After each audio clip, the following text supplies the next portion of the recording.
In our lives, there comes a time and a space when we know where we come from.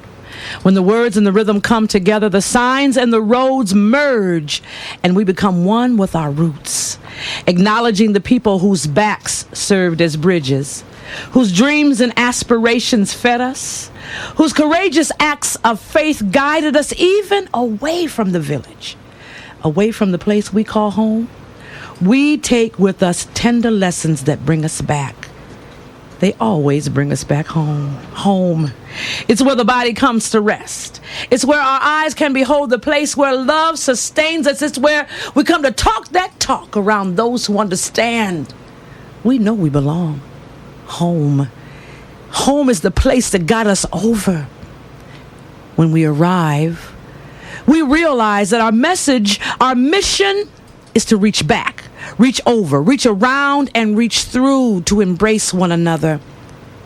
We can save one another when survival means more than just breathing. Survival is solidarity. The African proverb states, I am because we are, and because we are, therefore I am. Now, when we've reached that space and we know that, there is a rejoicing in the spirit because we've made the trip home. Coming home. Good afternoon, Quad Cities. Good afternoon. This is Ebony Expressions.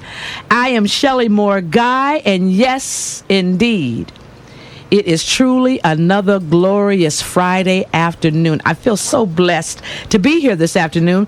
Many of you who listen to my show, you know that I haven't been around for a couple weeks, although you have been thoroughly entertained with Ebony Expressions shows for the last couple weeks, but been a little busy. But I'm here today. I'm live with one of my favorite people. And as you know, Quad Cities, those of you who listen frequently, you know that when I have a guest here who has been here for a long time, lived and worked here, played here, kind of grew up here, and they leave and they come back, I always recite that poem, Coming Home, because it's a tribute to the people who know how important it is. This is the reason why I wrote it several years ago, as a tribute to the people who leave a place like our Quad Cities, come back all the time, frequently, to give to the place they left. And so it's a tribute. It's saying that they recognize that you never leave. No matter how far away you go, you never leave, because you take everything that was built into you from that first place with you. And then that is the thing that brings you back home. Home, where the body comes to rest, where our eyes can behold the place where love sustains us, where we come to talk that talk around those who understand we know we belong. So today, we want to pay tribute and honor Mr. Captain. I want to say Mr. Captain, DJ Captain. His real name, though, of course, is Daryl Williams. Some of you know him as Daryl, but most of us know him as the Captain.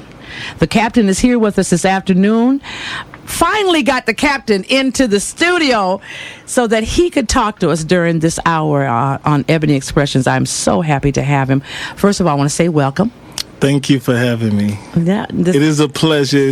We've been like bumping heads, and finally we ran into each other. Right. And he was like, "Can you come Friday?" Just and I said, "I will be there." Yes, because those of you who do know Captain, you know this is a busy man. So usually when he's here, when you were just here a couple months ago, you promoted a show. Right. And he's a busy man. He will come back. He will come back, and I said he comes back frequently, but he's a busy man.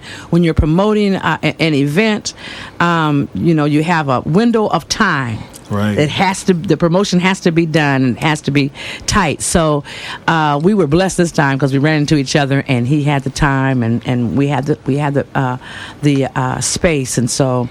But anyway, wanted to pay tribute to the Captain because he has done so much. You've given so much to the Quad Cities, and I'm not going to say that most people don't, because a lot of folks do. Mm-hmm. A lot of folks don't turn their back after they leave a place. But it's always better to not assume that that's what a person is going to do. We have to. What I'm trying to say is that it's better to honor that gesture than not, or to just take it for granted, because it's a big deal, and we do appreciate it. Thank you. So I wanted to say that. I'm going to read this bio that I have in my hand of the captains, because as I read this booklet here, the autobiography of the captain, it brings to mind the fact that all of us, whether we're in radio, whether performers or artists, that we don't have to be those kinds of or have those kinds of professions. But in our lives, we just really forget how much we've accomplished, or we've initiated, or we've helped with, assisted with, until we start to write it down. And so I was reading your bio, and I said, this bears reading, and I think I want to read it all in its entirety, if you don't mind. Okay, and then we'll get into the juicy stuff. Okay. DJ. Or the captain is taking his solo career to new heights with his newly released single entitled Past Due, and we'll talk about that. Captain is the founder of the rap group The Future. Captain hails from St. Louis, Missouri. He started his career early on in music on a nightclub as a nightclub DJ, then worked his way up to radio mix shows. He now has his own live radio show, The Afternoon House Party, a feature on Central Illinois' number 2 ranked urban formatted station, Magic 1050 WDZ. Since 1985, Captain has promoted such artists as Dave Hollister, Silk, Case, Wendell Brown, blues legend Lattimore, Marvin Cease, and Denise LaSalle, just to name a few. He has also toured and opened up for artists such as the late Tupac Shakur and the Notorious B.I.G. Also Run DMC, Keith Sweat, Next, Joe, Usher, Cut Close, and Ja Rule. Captain has collaborated with R&B singer Wendell Brown on his new CD entitled A Guilty Man. Captain's biggest focus has been bringing top-name comedians to local communities. Comedians such as King of Comedy stars Steve Harvey, Bernie Mac, and Cedric the Entertainer, along with BET and Def Comedy Jam stars Maurice G., Slim, Marcus Combs, Lavelle, Big Daddy Crawford, and B. Cole. Captain is president and the founder of Peace in the Hood Tour, a community project touring schools in the inner city, speaking out against drugs, violence, and gangs. Captain has been going nonstop. Peace in the Hood Tour has had the distinct pleasure of touring with civil rights activist Jesse Jackson and the Rainbow Coalition. He has also performed for the Magic Johnson All-Stars. Captain gives back to the community by raising money for children at Christmas and donating to the Boys and Girls Clubs of America. Wow. Wow. Now, how does it, have you heard that out loud? You know, sometimes when I do interviews and people get the reading back, I'll be like, man, I did that. And then you start thinking of other things you did too. So. Yeah, you left some things out, you know. But I'm telling you, just reading it and watching you around here, you were born in St. Louis. And how long when did you come here to Quad Cities? I came to Quad Cities in 85. I had aunts and uncles here. And so you've been here, you lived here straight for about, 15 years? Yeah, probably about 9 years I lived here. And then I moved away. But my reason for coming was I had family here. Yeah. And I kind of just got here, and it was supposed to be like a weekend visit. You stayed! A weekend visit. I had just got out the Army. And I told my relatives, I said, I'm going to come down and visit. You know, I've been trying this little DJ thing. And I came down, and I ended up throwing my first party in a basement. And I asked my auntie, Aunt Florence, I was like, hey, let me throw a party in the basement. And so I put out big signs saying, who the hell is the captain? And everybody came in the basement, and the talk of the town was... This is in Rock Island? Or? Yeah, in Rock Island, right next to Arsenal Courts. Okay. And everybody was like, hey, it's a new DJ in town, you know. And so I took that, and I said, well, man, let me try to do something bigger. You know, I did a couple of basement parties. Then I moved to Hickman's and started doing parties. And then I was getting older, and I was like, man, let me start peeping in the clubs. And, you know, going to the Shantae, and it just went on and that on. Far back? That far back. It all started in a basement. And then to Hickman. Right. And you were saying something earlier about coming back home because, I mean, like all the things that I accomplished, I accomplished them here first. You know, like my first radio job was here. DJing in the club was here. My first putting together a big party was here. My first putting together a concert was here. Everything was here. So, you know, when you're away and you're doing big things, you never forget those little ones you did back in the day. So that's my drive. Yeah, that's my drive. Family and kids and just the drive of this where it all started. That's why I always come back. Right, and that's wonderful. I wanted to ask you, where did this desire first, who planted the seed for you to begin to DJ and to you know, open up and sponsor the parties and be there? Well, where does that come from? The DJing thing came from just pretty much all my life. I always kind of stood out. I was like a popular guy. I played basketball when I was in school, and some of the DJs was like, come to the party because the girls gonna come if they know you're gonna be there. So, you know, when I got to the party and I seen the DJs doing their thing, I was like, man, you know, I might try this out. So when I got to Germany, I bought some equipment and found out that I had a couple of skills. And so that's how my DJing started. And it all started here in Rock Island. I got me some equipment. Like I said, I started the basement parties. And then once I started the parties and got popular in the hood, radio stations was taking a look at me. You know, it's like, well, maybe we should get this guy to do some mixes on the radio. Right. So it all kicked off here. They asked me to do a drinking and driving commercial because they said everybody listens to you. Yeah, here right on 1600. So I came in. I never forget this drinking and driving. It was like, I'm DJ Captain. One thing I don't mix, and that's drinking and driving. Make this holiday a safe and happy one. And after that, people was like, we want him to do our commercial because everybody can relate to the him. Voice, yeah. And so I started doing commercials. Then it got a little bigger, and they gave me a radio spot. And I always was one that whatever you give me, I'm gonna take it to the limit. You know. And I tell people, KT 16? Yes. Everything that I do, I just take it a step further. If you give me 15 minutes on the radio, I'm going to make it the best 15 minutes you ever heard. And that's my drive, and that's what kept me in the game for so long. Right. And, you know, I was thinking, because you come from a family of musicians or actually, talkers? I have artists. Just a cousin that sing, you know, and I found out later on that my mom, you know, sung back in the days. But a lot of things that I do, that I talk about, it just comes from my upbringing. You know, I experienced the family with being poor. You know, I had a grandmother that was down south that chopped cotton, and I was sent down to visit, and she told me I had to go, and I'm like, hey, I'm from the city, I don't play that. And she said, you going on this truck, you know. So experiencing her going chop cotton, you chop cotton? Yeah, experiencing her ironing clothes all day. For other people. You know, for other people, you know, these are things that I seen when I was a kid, you know, so I can respect that.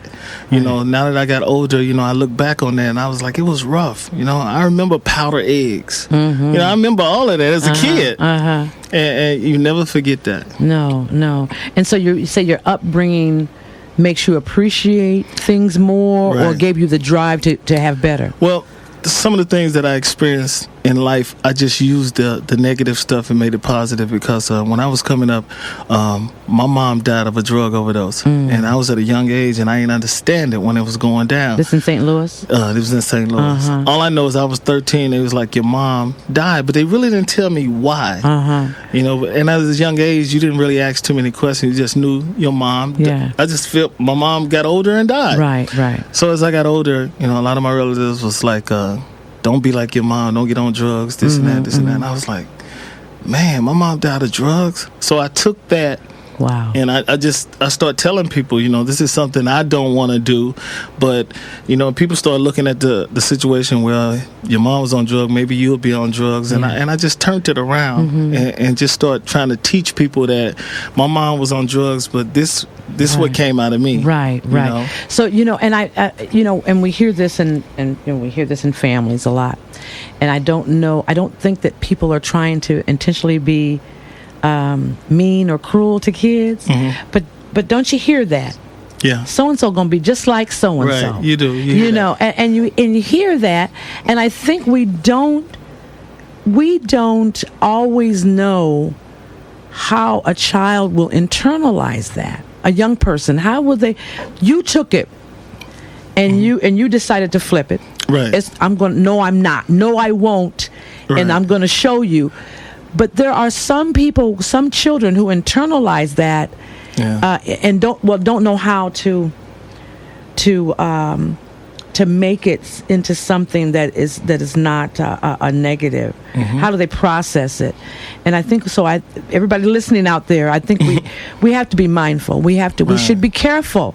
What we're saying. And I found out, because I work with kids, that some things you say to a kid, it sticks with them for a long time. Because I was listening to an older lady in the club the other night, and she's like 40 years old, and she was like, I can't stand, she was talking about she couldn't stand another girl because in high school, the girl used to call her ugly. Wow. Now, if you look at how long that's still sitting with her. Yes. At 40-something, she's still mad at this girl for saying that she always called me ugly. I mean, you grown now, let it go. Over 20-something years now. Yeah, and I worked in the school system, and when kids call each other names and stuff, that sticks with kids. Yeah, you have to really watch what you say. Right. We really don't know, because we don't know at what place this child is at already in terms of their thinking and how they're thinking about themselves. And so you say something that just really reverberates with that child, and like you said, it could last forever.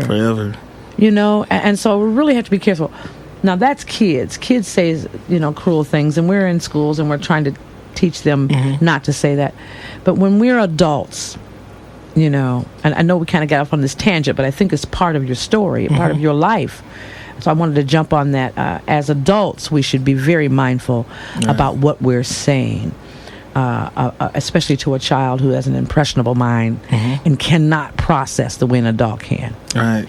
Doesn't always have the wherewithal to say, that's not true. Right. I work with, one girl I work with, she used to say that her mom was out there bad, was like a hooker, and she felt like everybody said I'm gonna be the same way. She started feeling like that on the inside, And I just told her, I told her the story about my mom's situation, and it kind of helped her. Right. You just have to turn the whole situation around. Right. People that's on lockdown, when you lock down, all you hear is, you did wrong, you're bad for the society and all of that. No, get out and do something, take a new direction. Right. I travel to prison and I tell them, I don't think you're a bad person. I think you made a bad decision. You did something wrong. Nobody's perfect. Now what you got to do is prove to society that you can come back and do something positive.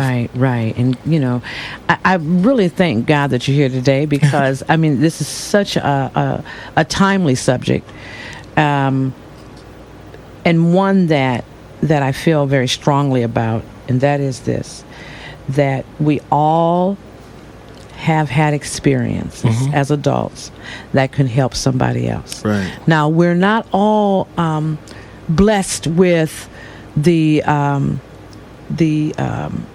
abilities to stand up and share our stories, the way that in certain arenas or whatever. But never underestimate, no matter where you come from, never underestimate the power of your own story to help somebody else. Right. So you're saying that you have reconciled with what happened to you at a younger age to the point where you feel very confident enough in your life and in yourself to share that experience. It don't get and no realer. We're not always, we don't always do that. Right. The opportunity to help somebody else, it comes and goes in a split second. And so we, to be ready to share one of the I'm sure must have been the most devastating thing in your young life. Right. In your whole life. Right. To lose your mother.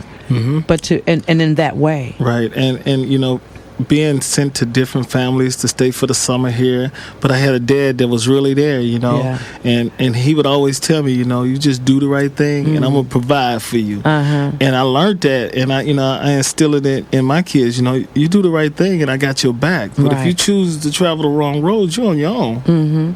Because really, I mean, and we'll be there, because I can't go down with you. Right, I ain't going down with you. I can't go down with you. Right. But I'll be around. I'll be around you. I ain't letting you go. But you really do have to do that by yourself. Right. Yeah. So I really applaud that, because it's not all of us who can stand up and say, this is what happened to me as a child. Right. Yeah. I can relate to what you're going through, because this is what happened. Because most of us haven't begun to get over what happened to us as children. And so I really applaud your efforts for that. Thank you. I mean, I look at people that go out and speak, and when I go to speak, people, they wonder, where's your paperwork? What are you going to speak about? I can only speak from my heart and what I've been through. I can only tell you my stories. What you get out of it, that's up to you. Right. These are my true stories. Yeah. And I truly believe, as a storyteller, of course, I truly believe that we have help right within our minds and our memories is help for somebody else.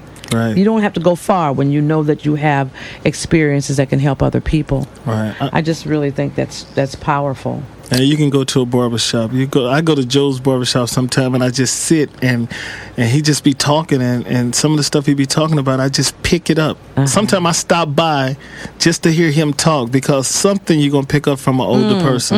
If you pay attention to an older person and just shut up for a minute, you'll learn something. Yeah. As we talk, I'm thinking about those informal places, those places that have been in our communities for a long time, the beauty shops, the barber shops, and other places, but those are two strong places. And we can talk about churches and all that, but getting away from Sunday morning, I want to talk about those places that most of us will frequent, beauty shops and barber shops. And just to remember the knowledge and the conversations, and it's not just knowledge, but it's humor, it's fellowship, it's crazy sometimes, but people still go there. Don't have to get your hair cut, don't have to get your hair done, but just go there, just to be in the middle of what's being said. Right. Yeah. So, I wanted to talk to you about your career and how you have been able to say to yourself, okay, I'm at this level now. You began, it sounds like you began this when rap really started to become, I guess, more accessible to everyone in the country. I would venture to say that here in the Quad Cities, we were a little behind the times. Right. But I can remember in 80, 81, hearing what I was told was a rap song, and that was that Rapper's Delight? Yeah, it's around that time. Yeah, and what was that? The one that everybody could Rapper's relate Delight. to. It was Rapper's Delight, but it was that other one, Don't Push Me. The Message. The Message. Right. Okay, and I remember that because we were my children and I were living in the Arsenal Courts then, and that's all everybody was playing. Besides Michael Jackson, and R&B is always going to be there. I don't care what happens because it's all connected. Right. We know that the music is all connected. But you began, it sounds like, when it was first became something that we took notice of. Right. At the very beginning, I came in town at the time when it was just kind of starting. So I was pretty known for the, I started the rap group at the same time as I started the DJing thing. I met a guy named Jamie Gill in New York. Yeah. And everybody in town was like, you the DJ, and this dude over here can rap. Y'all need to get together. So everybody told us to get together. So we got together one day, and we created, it was the Captain in New York. It was the Captain and Jamie Gill. Yeah.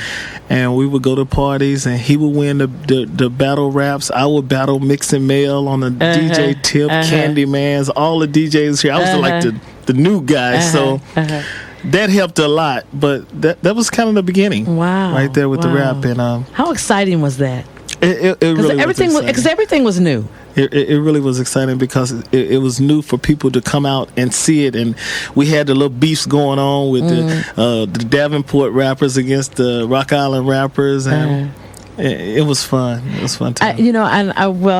See, because I can go back with you because I'm the mother of some of those kids who just kind of congregated toward that. The DJs and all of that, the rap music and stuff like that. And so I remember my kids gravitating, my boys, especially George, gravitating toward that. Right. And how exciting was that to see younger people, just wanting to be a part of that. Because I can't say enough how new this was. Right. Well, one thing I did with it, I noticed the effect that it would have, like when we throw parties and they find out it's going to be a rap show. That's what prompted the me getting out and speaking, because I found out that people thought we was really popular, Right. traveling around just these little bitty clubs doing our thing. So I was like, hey, everybody think we popular. And you look around and you're a celebrity. Right. Small celebrity. So it was like, hey, why don't we go to a school, and went to Grant School to speak. And the biggest thing happened at Grant. That's why I can never forget Grant. We came in, we spoke, and when we was leaving, the bell rung, and every kid ran out to the truck like we was Michael Jackson or somebody, and we couldn't believe it. Because they knew the captain. Yeah, it was like crazy. We was like, why are they chasing us? So that was the very beginning. And that's power too, isn't it? Yes, so you it have was. to respect that. It was, and it fueled all the things that I've been able to do. Wow. Wow. Speaking. Yeah, right here. Right here. We're going to take a short break, and we want to be able to share a little something with you from the captain's new CD entitled "Past Due." What should we hear here? Oh, I Can't Help That. I Can't Help That. That's number 5.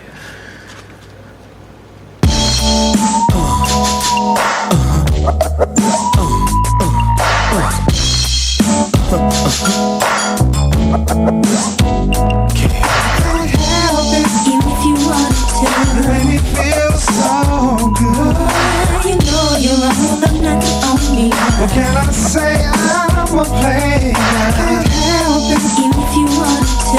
You make me feel so good. You know you're all the night on me. What can I say? I'm a player. Shorty, I heard you was a diamond mommy, loving a brother who gon' lace you with his cash blindly. But that ain't me. See, that goes against my pedigree. Tricking off my cheddar, that's something you ain't gon' never see. Naturally, I love the way you sashay through. Wonder what be making your hips sway the way they do. Long as you stay true, I'ma keep it that way too. Go ahead, do your thing. Long as when I call, you come back like a boomerang. Heard me on the radio, couldn't see through the fame. Now you all in love and you don't know who to blame. Maybe it's the game I got. Maybe it's the way I be bringing the pain when I tame that spot. And when you wake up in the morning and I'm not next to you, cause I might be with somebody else, it gets to you. Cause you know the way I get down. No, I ain't gon' sit around. No, I ain't committed, so I get around. But I can't help that. So good. What can I say? I'm a player. You make me feel so. I need more than one woman, baby. What can I say? I'm a player. Different place, a different time, under different circumstances I can make you mine. It's kinda funny cause you stay on my mind, but I stay on the grind. I know you got your feelings laid on the line, and when I'm not in your presence doesn't mean that I forget you. And the fact that you miss me makes it better when I'm with you. But you got your own issues, a man and such, steady telling me how you can't stand this touch. We have an all night escapade with no love. Keep it smooth as an Escalade sitting on dubs. Come and see me, we can sip something, maybe catch a quick buzz and unzip something. But when you see me with another woman, don't even try to get offended, cause I told you in the beginning, no commitment, and I meant it. But I can't stop cause you be sexing me up, but I'ma ride prime time till the wheels fall off. I can't help that. I can't help it, make me feel so. But you make me feel so good, baby. What can I say? I can't help it, baby. You make me feel so good. What can I say? I'm a player. Are you listening to me? Or should I hang up this phone?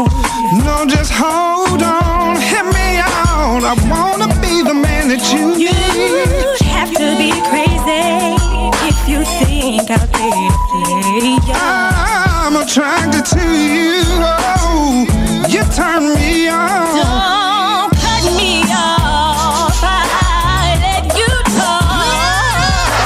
There's no need to fuss and cuss.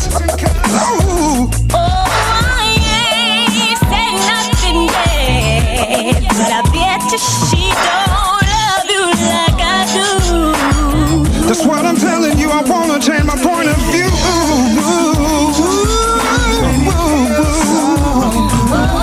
You know you are. I'm a player. Still a player, baby. And I want you too, baby. And I love you too, baby. Said I never in my whole life met someone like you, baby. Someone that